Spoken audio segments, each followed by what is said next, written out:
galerinha, segundou! E segunda-feira é dia de quê? De falar da rodada do Campeonato Brasileiro, aqueles destaques. Então faz o seguinte, quer conversar? Quer resenhar? Deixa seu comentário, ative as notificações, curta, compartilhe e bora pra resenha.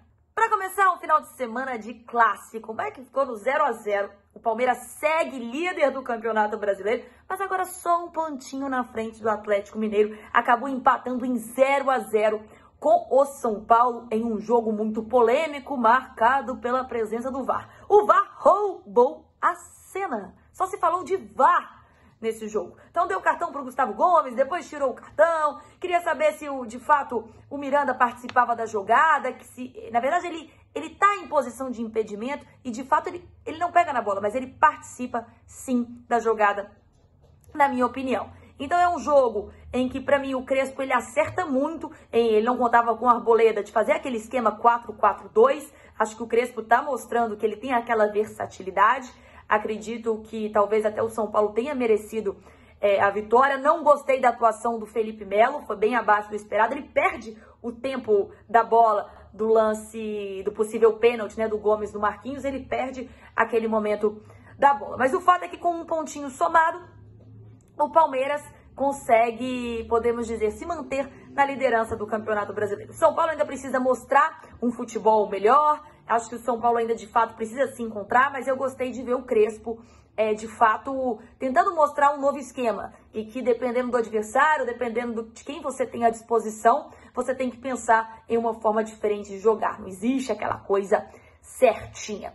E aí a gente já vem e fala de outro, quase que é clássico, né? Podemos dizer assim. Porque em Itaquera teve Corinthians e Flamengo. E o Corinthians, gente, eu acho que ele nem entrou no campo. Eu acho que ele nem foi para Itaquera, né? Porque é um jogo em que o Corinthians, primeiro tempo, terrível do Corinthians.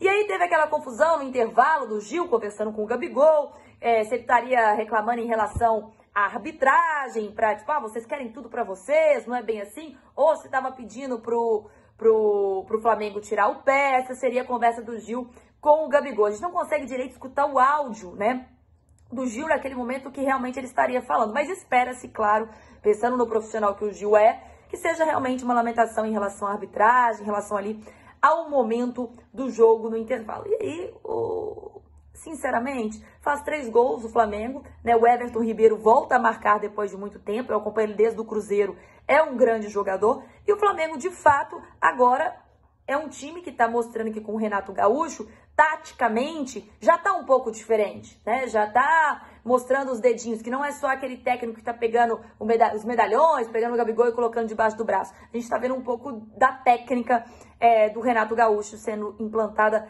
em campo. Então, vitória do Flamengo. O Corinthians vive esse momento complicado, porque o Corinthians não disputa mais Copa do Brasil, não disputa mais Sul-Americana, e vive de um brasileiro em que o torcedor está muito frustrado, porque esperava muito mais do alvinegro paulista. E o Flamengo, né, que com 2 jogos a menos no Campeonato Brasileiro, vai sim brigar pelo título para manter, né, é o atual campeão brasileiro, para brigar ali na ponta da tabela com toda a certeza. Outro jogo de destaque, vamos falar de Atlético Mineiro, que sem o Hulk venceu. Então muita gente falava, até lá no terceiro tempo, quando eu falei com o Milton Neves, o Atlético ganhou do Atlético Paranaense, Atlético Paranaense que vem muito bem, fez 2-0.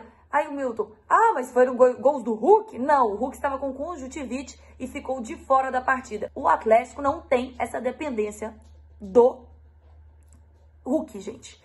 O Vargas e o Neto que balançaram a rede, o Vargas de pênalti, e o Atlético fica a 1 ponto do Palmeiras, né? Porque o Palmeiras acabou só empatando e o Atlético somou 1 pontinho, o Atlético 3 pontos na tabela. Acho que o Atlético, pelo investimento, é natural que vá brigar, sim, né? O Atlético tem muito tempo, tem o único título do Campeonato Brasileiro, então vive uma grande expectativa com esses jogadores, né? Nath Fernandes, Zaratio e companhia limitada, o Arana, para que vença de fato esse ano, brigue lá na ponta da tabela do Campeonato Brasileiro. E aí o vexame mais uma vez da semana, porque eu não aguento mais vir aqui falar isso, Grêmio. O Grêmio, que muito se esperava que ia dar uma recuperada, uma reerguida com o Filipão, perdeu mais uma, segue na zona de rebaixamento. O Grêmio, que teve a melhor campanha do primeiro turno da Sul-Americana, acabou eliminado. Então, assim, a situação do Grêmio não é nada boa. Não acredito que chegou o Filipão Salvador. perdeu alguns jogadores que são muito importantes para o elenco. Então, podemos dizer que, para mim, a grande vergonha, a grande decepção, né? O futebol do Sul não vem bem, mas a grande decepção é o Grêmio. Então, eu fico por aqui. Espero que a gente tenha se entendido, pelo menos para falar um pouquinho dessa rodada do Campeonato Brasileiro. Minha cachorra já entrou no vídeo, quer dizer que acabou. Fim de papo.